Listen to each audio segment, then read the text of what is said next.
I'm Liz Faublis, and this is Currents. Spreading the gospel in the age of Twitter. Social media is a great tool for communication, but there's also an inherent level of some of the social media that really can often be really shallow. I mean, you can't get across the gospel in 140 characters. Plus, a new ministry for former abortion clinic workers. And a Queens parish moves to the music. To sing and praise God in song and dance. By doing that, I feel God is loving it even more.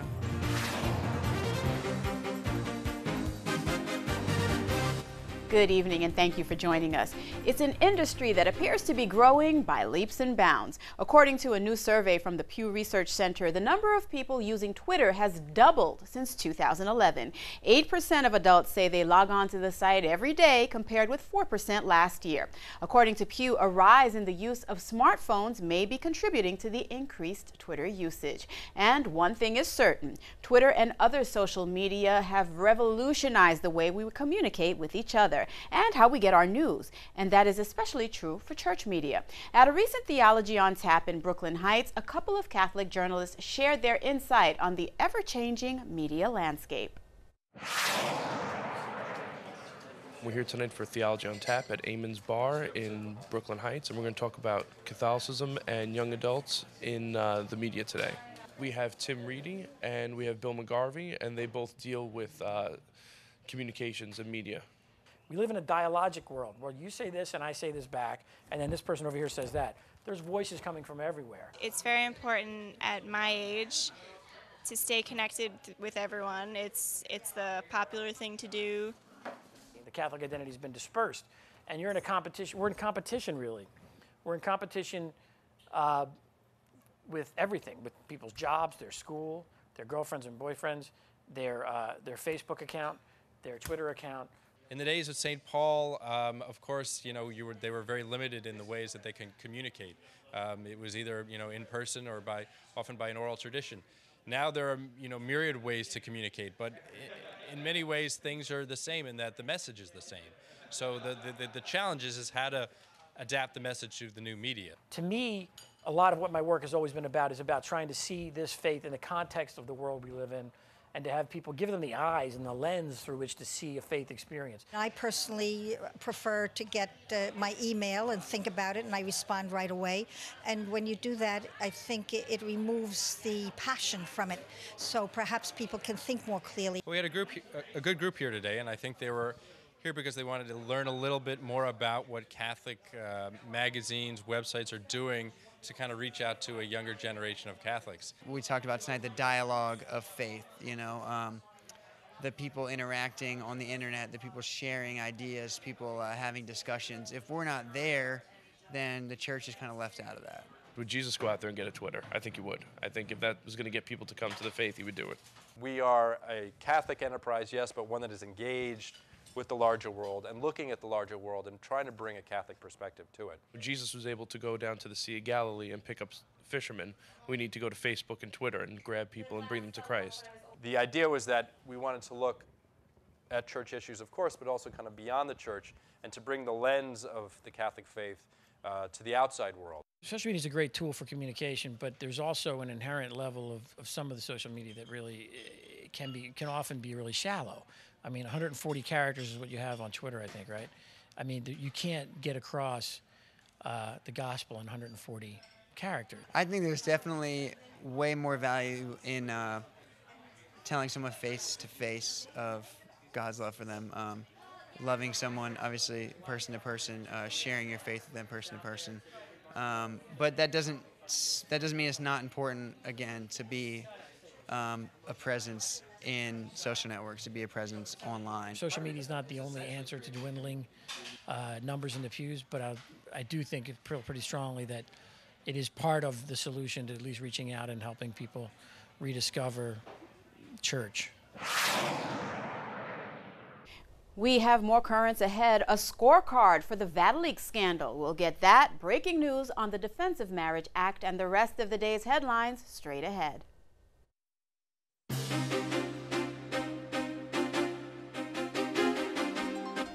Welcome back to Currents. I'm Liz Faublas. He was the man that started it all. The Italian journalist who published the so-called Vatileaks documents says he was only doing his ethical duty. Gianluigi Nuzzi tells Reuters it is his duty to find and publish news. He said there is nothing in the documents that threatens the security of the Vatican State.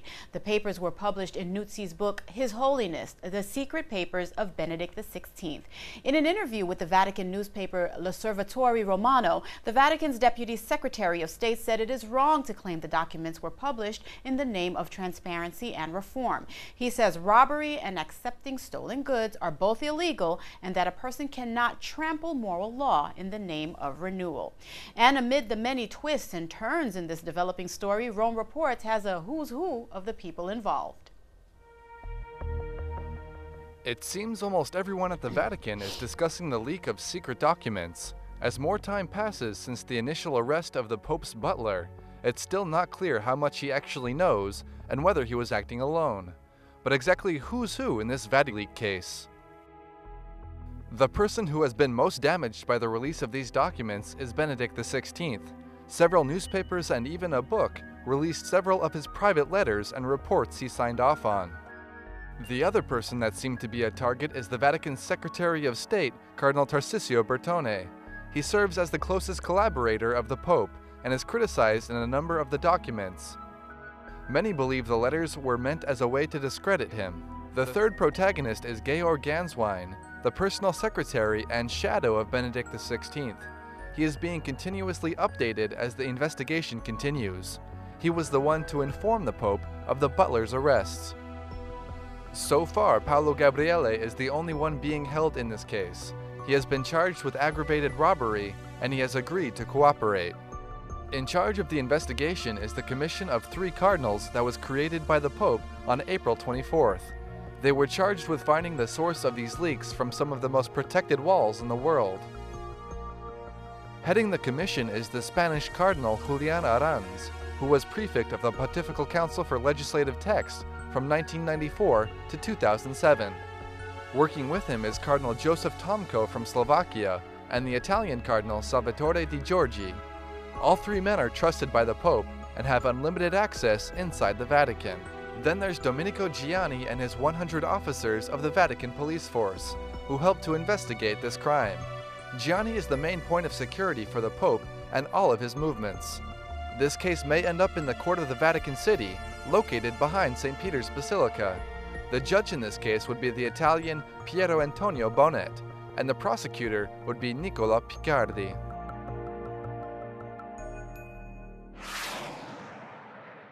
And back in this country, it may be the first of many legal battles over the Federal Defense of Marriage Act. An appeals court has declared a key provision of that law unconstitutional. The measure, known as DOMA, recognizes marriage on the federal level as between a man and a woman. That means same-sex couples cannot receive federal benefits even if they are married in a state where such a union is legal. Massachusetts sued, with Attorney General Martha Coakley arguing that all couples in the state should be afforded the same rights and protections under the law. The court agreed, with one judge stating that Congress' denial of benefits to same-sex couples is not supported by any permissible federal interest. The attorney hired by House Speaker John Boehner to defend DOMA says a congressionally mandated uniform standard to define marriage for federal purposes is proper and practical. Elsewhere in Washington, the House has voted down a measure that would have banned abortions based on the gender of the child. The bill, known as the Prenatal Non-Discrimination Act, failed to get the 2/3 support needed to pass in the House. Ahead of Thursday's vote, supporters of the measure made their voices heard. For most of us, it is a girl is cause for enormous joy, happiness, and celebration. But in many countries, including our own, it can be a death sentence. Today, the 3 most dangerous words in China and India are, "It's a girl."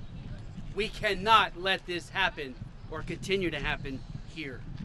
And the House voted 246 in favor of the measure compared with 168 against, but fell 30 votes shy of the necessary 2/3 majority needed. The vote comes the same week that a pro-life organization has released 2 videos showing Planned Parenthood workers advising women pretending to seek abortions on the premise that their unborn babies are girls. The group, Live Action, released its latest video recorded at a Planned Parenthood clinic in New York City on Thursday. A woman pretending to be pregnant asked about the type of testing needed to determine the gender of the child, making it clear that she only wants an abortion if the baby is a girl. Here's how the Planned Parenthood worker responded.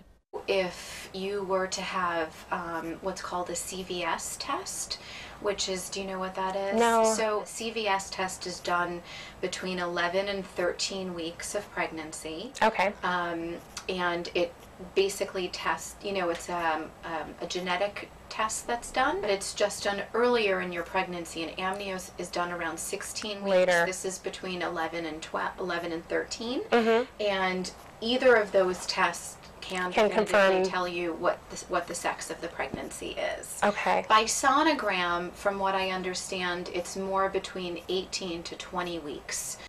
Now, the release of this video comes a day after Live Action released a similar video from a clinic in Austin, Texas. Planned Parenthood responded to the latest video on Thursday, arguing that it is heavily edited. Planned Parenthood says the full video shows the Planned Parenthood worker going over a range of options with the woman pretending to be the patient. Last year, Live Action released undercover videos showing a Planned Parenthood worker advising a man claiming to be a pimp on how to get an abortion for an underage prostitute. The top bishop of Sierra Leone is welcoming news of a long prison sentence for the former president of Liberia. The trial chamber unanimously sentences you to a single term of imprisonment of 50 years for all of the counts on which you've been found guilty. Credit shall be given to you for the period commencing from 29th of March 2006, during which you were detained in custody pending this trial. Charles Taylor was found guilty of aiding Sierra Leone's Revolutionary United Front rebels who committed murder, rape, and mutilation of their victims. The Archbishop of Sierra Leone's capital, Freetown, told Vatican Radio, quote, "If you do bad, you will be caught, and if you are found guilty, you will be condemned."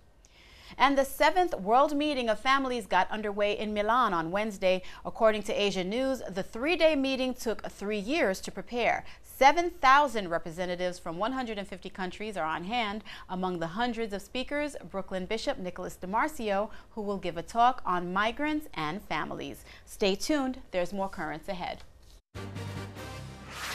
Coming up, from Planned Parenthood to pro-life, we'll hear about a ministry for former abortion clinic workers.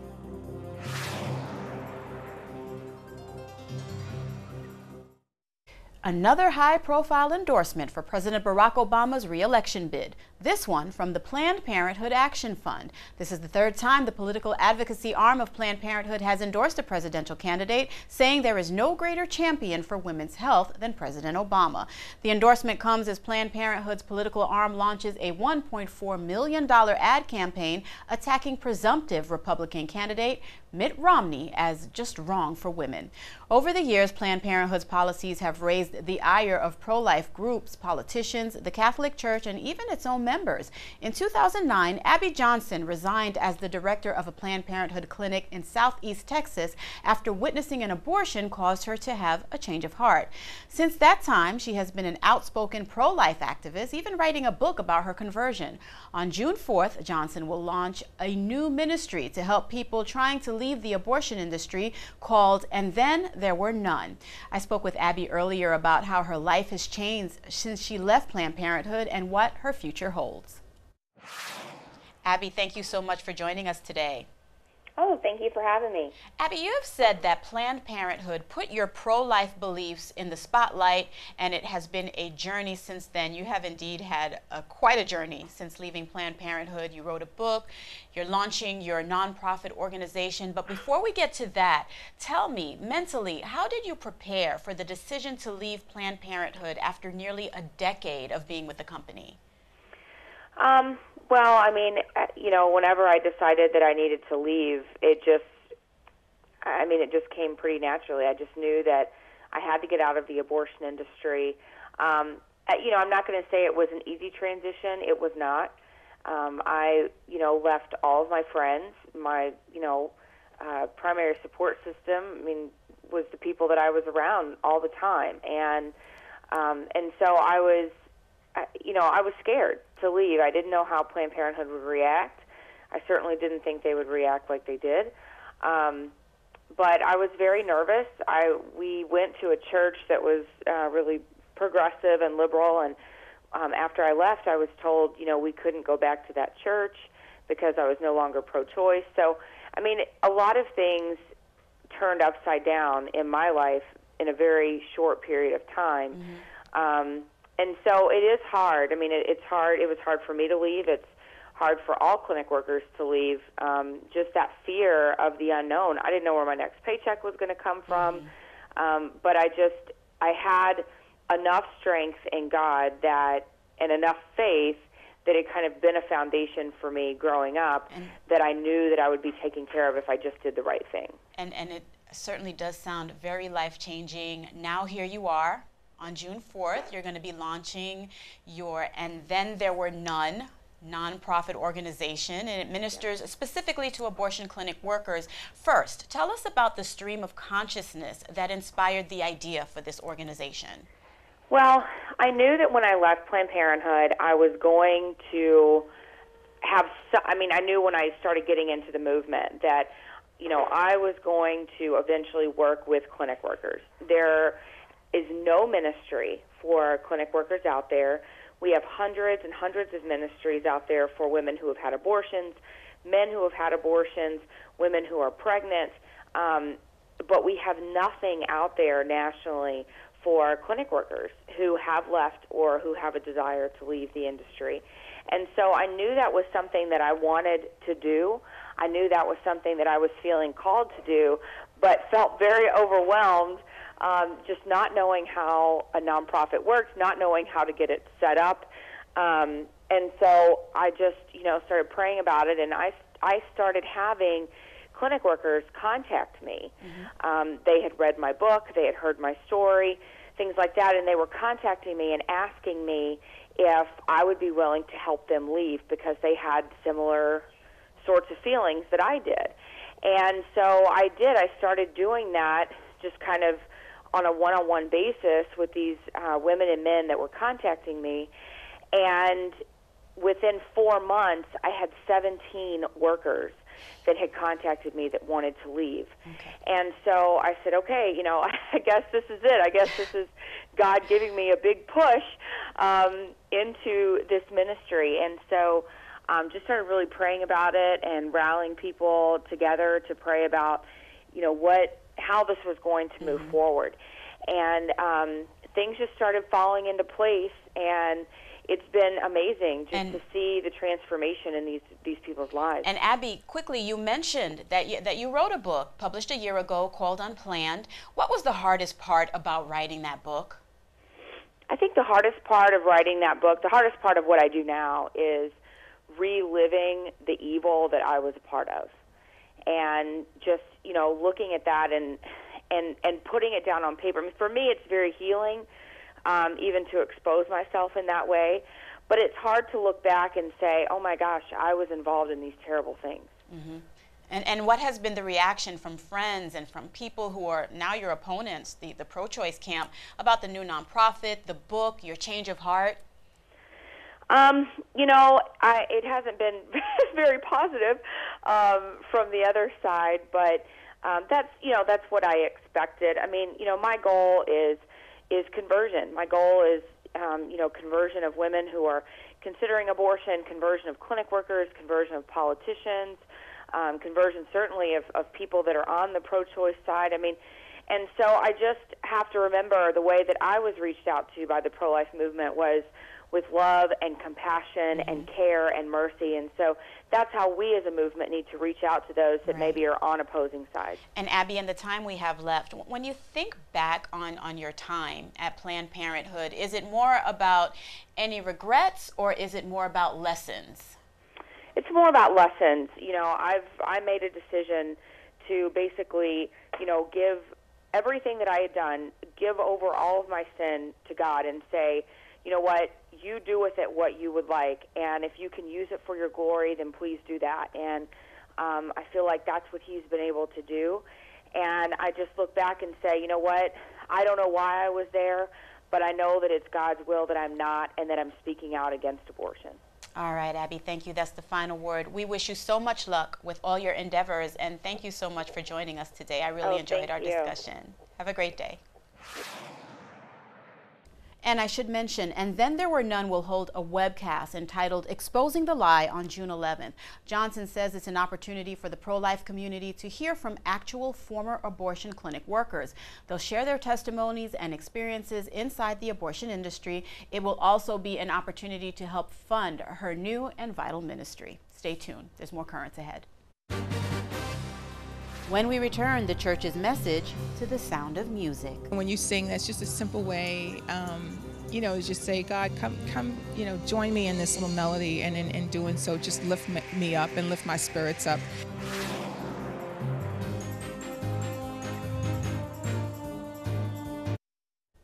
And finally tonight, we all know about the Gospels according to Matthew, Mark, Luke, and John, but what about the Gospel according to Jamaica? No, we're not talking about the island in the Caribbean Sea, but rather the neighborhood in Queens. St. Joseph Church hosts a regular series of musical performances that are steeped in the Gospel. Last weekend, we had a chance to pay a visit to the church for an evening that had the people in the pews singing and dancing.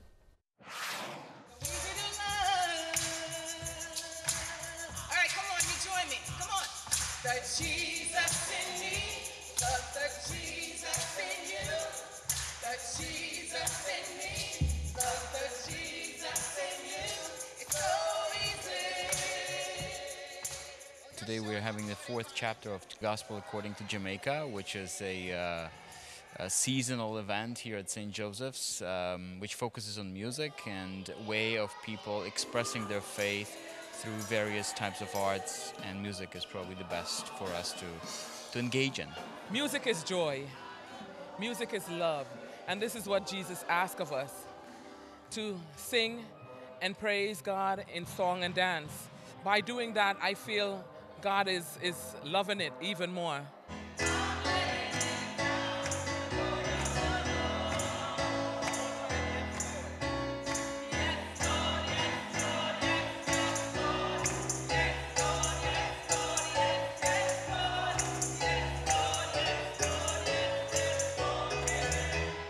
We are musical creatures. Even if we cannot sing, even if we cannot make music ourselves, we are very attracted to good music.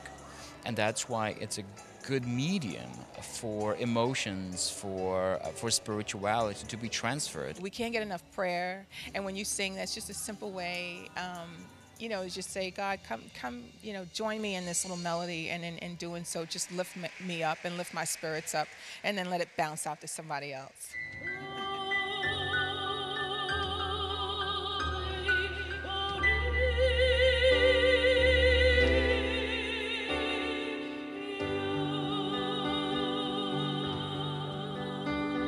I keep coming back because it's totally fun. Like, the steel pan is the pièce de résistance. Like, that is what everyone comes for. That is what I come for. They really get me moving.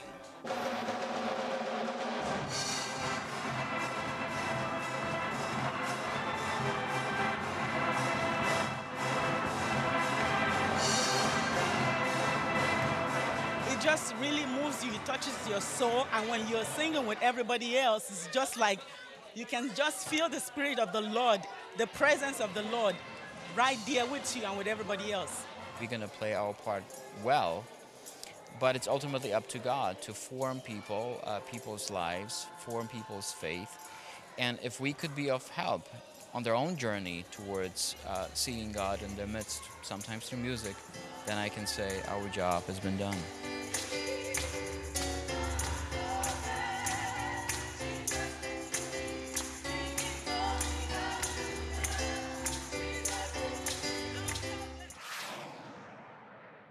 And that is all for tonight. Coming up on Friday's show, a workforce ministry helps people learn the keys to a better tomorrow.